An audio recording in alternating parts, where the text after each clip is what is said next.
Hey everyone, welcome to a deep dive that's going to completely flip the way you think about economics. Ooh, yeah, buckle up. Get ready, because we're about to explore a revolutionary perspective, okay? Yeah. And this perspective, it could honestly lead us toward a brighter and way more equitable future. What do you think? I think it's really exciting to even just consider how we could reshape everything, Yeah. our whole economic system Yeah. to put people first, Yeah. to truly prioritize well-being, Right. and to create a world where everyone has a real shot at thriving, really thriving. Exactly. And that is exactly what we're doing today. We're diving deep, deep, deep into this incredible piece called Economics of Dignity. Oh, I love that one. P.R. Sarkar's Existential Value versus Adam Smith. Yeah. And let me tell you, this piece, it's a total game changer. It really is. It introduces us to something called Neo-Humanist economics. Have you heard of this? Yeah. Or as it's sometimes called, PROUT, for sure. PROUT, okay. It's, yeah.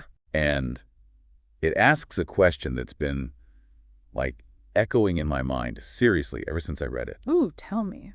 What if economics wasn't just about wealth? What if it was about valuing every single human being? Boom. Mic drop. That is such a powerful question. And you know what? It really challenges those deeply ingrained assumptions we have about economics. It really makes you think, Absolutely. It's like we've been wearing blinders for centuries, economically speaking. Yeah. We've been so focused on creating wealth, right? Like Adam Smith, the OG, the father of modern economics. Totally, yeah. Remember what he called it? The science of wealth. The science of wealth, which, I get it. Yeah. But maybe it's time to zoom out a bit, Yeah. Look at the bigger picture. Yeah, I see what you mean. Yeah. I think when economics is just about wealth, it can lead to some not so great stuff. Yeah. You start to get this divide, between the haves and the have-nots, and we start putting these labels on people, right? Economic or even worse, non-economic. Ooh, I don't like that. It doesn't feel good, right? No. And that can, that leads to marginalization, inequality, all the bad stuff. Right. It's like saying certain people are inherently more valuable than others just because they have more purchasing power. Exactly. And that's where I think this idea of existential value comes in. Yes. P.R. Sarkar's big idea. It's huge. He's basically arguing that every human being has intrinsic worth. Okay. Just by existing. It doesn't matter, about your job or your economic output. So true. You matter simply because you exist. I love that. It feels honestly, a breath of fresh air in this world that's obsessed with money and status and all that. It is. It's so refreshing. And, it really contrasts with that whole idea of utility value. Utility. Which is, all about what you can contribute economically. Yeah. Right. But existential value is nope, you are valuable, period. Right. This is hitting me on such a deep level. It's finally, we are acknowledging the inherent dignity of every human being. Yeah. Just as a baseline. Yeah. And it connects actually with the Sanskrit word, artha. Artha. Which means, lack or purpose. Go. And Sarkar is saying that true economics, right? True economics, it should look at not just, material scarcity, but also at the fulfillment of human potential. Whoa. Okay. So it's not just about filling our pockets. It's about filling our lives with purpose and meaning. Right. That's it. You got it. And Sarkar doesn't just leave us with this philosophical concept. He actually paints this really vivid vision for a society that, truly embodies this whole idea of existential value. I'm ready. On the edge of my seat. What does it look like? Paint me a picture. He says, and I love this quote, humanity. Okay. Unite to build a society where no one feels their life has been wasted. Imagine that. A world where every single person, big or small, has a chance to find meaning, to contribute, to be a part of something bigger, Wow. That is powerful. That is a world where everyone feels valued. Yeah. And has a sense of belonging. A longing. It's huge. But how do we actually get there, though? Right. It can't just be wishful thinking. Right. You're absolutely right. And that's what we'll be diving into next, this beautiful vision. Yeah. It needs a practical framework to become a reality. And that's where the really, really exciting part comes in. Ooh, I can't wait. Welcome back. We're picking up right where we left off, and I'm super eager to dig into the how. Yeah, how do we translate Sarkar's amazing vision into an actual tangible reality? Yeah, give me the nuts and bolts. How do we build this society where every single person feels valued, and like truly has the opportunity to thrive. Okay, well, that's where this thing called PROUT comes in. Okay, PROUT. It's like, the practical application of all this neo-humanist economic stuff we've been talking about. It's basically a blueprint, right? A blueprint. For building that just an more fulfilling world that Sarkar talks about. Okay, so PROUT, it's like the instruction manual then. Yeah. Like, if you want to build this incredible future, PROUT is where you start looking. Amazing. And one of its core principles is this idea of a balanced approach to development. Balance. Yeah, so it's not just focusing on material wealth, right, which is what we usually do. Right. But it's about, like, the physical, mental, and spiritual well-being of every single person. I love that. Okay. The whole package. Holistic. So how does PROUT actually say we should, structure our economic systems to achieve this well-being for everyone? Well, one of the big things is this idea of, like, a decentralized economic model. Decentralized. Yeah. So, instead of having a few big entities controlling everything, we spread the power out, more evenly throughout society. Ooh, more local control. Exactly. More community ownership. That sounds way more democratic. It is. It's all about empowerment, right? Yeah. And it prevents that whole thing where wealth and power just get, like, concentrated in the hands of a tiny few. So it levels the playing field for everyone. This is starting to sound really, really good. Yeah. I mean, imagine everyone having like a real voice and a stake in their local economy. That's amazing.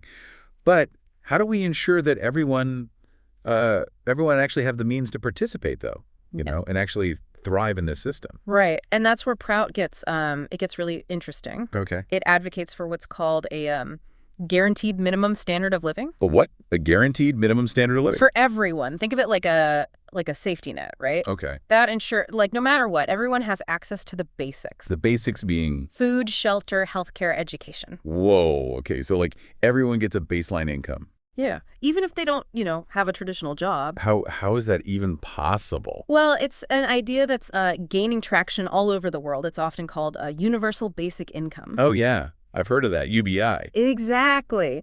And PROUT sees this as, like, essential, right? To making sure everyone can, like, truly participate in the economy and live with dignity. My mind is blown. This is amazing, but let's be real for a second.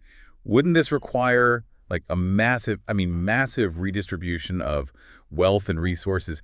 How could we ever, like, pull that off? It's a totally valid question. And PROUT does have some bold ideas about how to do that. Okay, lay it on me. So it talks about a system of progressive taxation, which you've probably heard of. Right.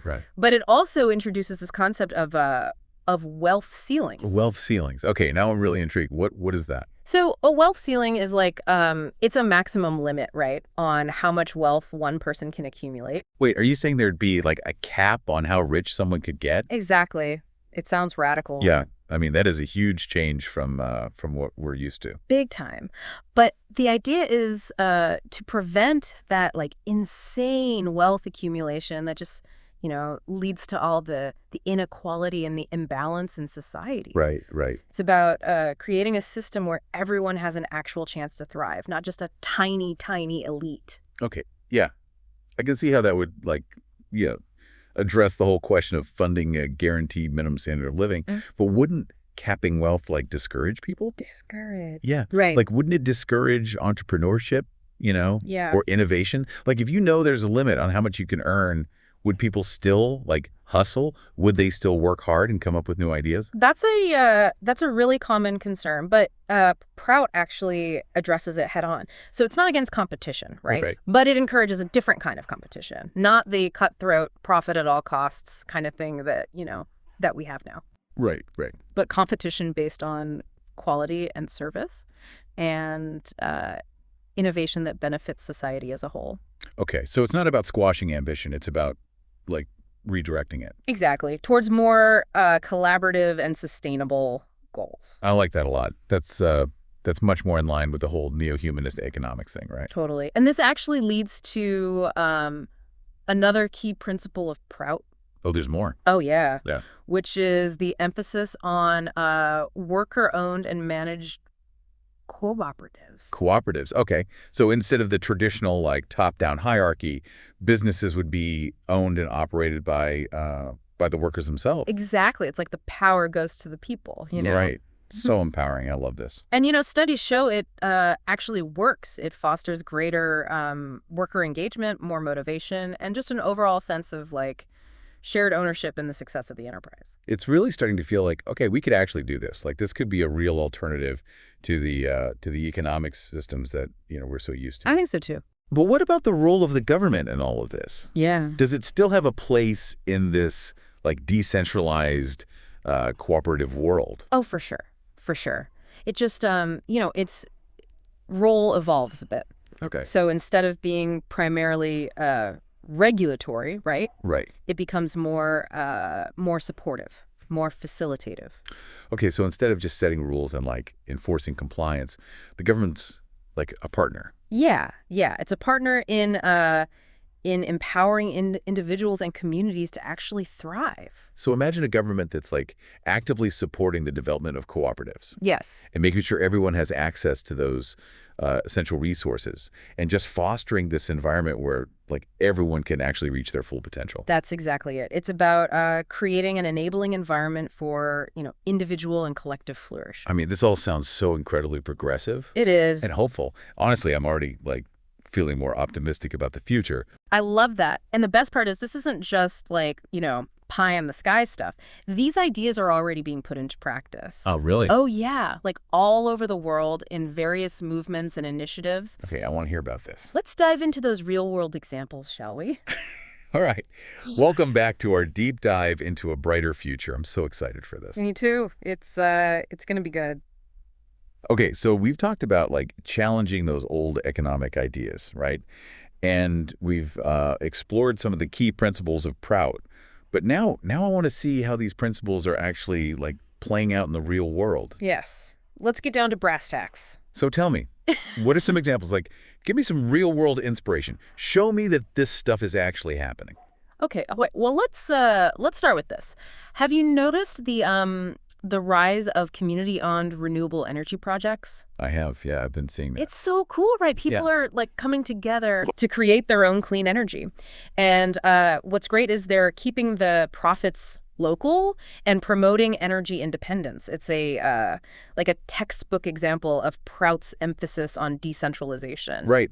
And that local control. So it's not just about like switching to clean energy. It's about who controls it, right? It's about giving that power back to the people. I love that. Exactly. And, this whole empowerment thing, it's not just happening with energy. It's also like transforming the workplace. Really? Yeah. We're seeing a huge surge in worker cooperatives, especially in, fields like food production and tech. Ooh, interesting. I have seen some of that, yeah. It's really cool. These cooperatives are all about like worker well-being, fair wages, and democratic decision-making. I've been hearing about more and more of these worker-owned businesses popping up. Bakeries, breweries, even tech startups. I love that. Yeah. It's so inspiring to see people taking control of like their livelihood. Right, and creating those work environments that are equitable and fulfilling. And speaking of things that are gaining traction, have you been following the movement for universal basic income? Oh, yeah. UBI. It's getting serious momentum, and all these pilot programs that are popping up, they're showing us that it's not just like a nice idea, it can really work. I love this idea. I really do. Like, it just makes so much sense to me. If everyone's basic needs are met, then they have the freedom to like pursue their passions, contribute to their communities, and just live with dignity. It's pretty straightforward, honestly. It is. And let's not forget about the growing movement for climate justice. Have you been following that at all? Absolutely. Climate justice is huge. It's so important because it recognizes that connection between environmental issues and social and economic inequality. It's all like intertwined. You can't separate them. It's true. And the movement's really pushing for solutions that put the needs of those most affected by climate change first, right? Yeah. Yeah. Which are, a lot of times marginalized communities, right? The people who've contributed the least to the problem are the ones who are suffering the most. It's true. And it's, honestly, it's just not right. Exactly. So, we have all these movements, and they're all, diverse in their in their focus. Yeah, they're all a little bit different. Right, but there's this like common thread running through them all, right? They're all moving away from that, that old model. The profit-driven one. Yeah, the one that's all about, me, the individualistic, like, I gotta get mine kind of economics. And they're all like embracing something different, something more holistic. Values-driven. Yes, exactly. And something that recognizes that, hey, we're all in this together. We are all interconnected. I love that. And that prioritizes well-being, yeah. Not just for some, but for everyone. It's incredible to see how, like, all these movements, even though they're doing their own thing, they're kind of all pointing towards the same vision. They are. A more just and sustainable future. It feels, honestly, it feels like there's this, like, wave of positive change building. There totally is. And, that's what makes neo-humanist economics so relevant right now. It gives us this framework, this roadmap for how to build that future. So we're not just, like, tinkering around the edges. No. This is, like, a fundamental rethink. It's like a paradigm shift. I love that. This deep dive has given me so much hope. Really. I'm so glad to hear that. And, I want to leave everyone with one final thought. Okay, hit me. If neo-humanist economics is truly about the well-being of all beings, then shouldn't we expand our circle of compassion, like beyond just humans? What do you mean? To include all life on Earth, all beings. Wow. Okay, so not just human-centered, but like life-centered. That is a big idea. It is. And think about it. How would that change things? How would that reshape not just our economic systems, but also like our whole relationship with the planet? It's something to really think about. It really is. Yeah. Wow. Thank you so much for guiding us through this. This has been incredible. It's been my pleasure, honestly. And remember, the future isn't like, set in stone. We have the power to change things. Exactly. We can create the world we want to live in. So let's keep asking these questions. Let's keep challenging the status quo. And let's keep working together, okay? Okay. To build that future where all beings, can thrive. Thanks for joining us. Thanks, everyone.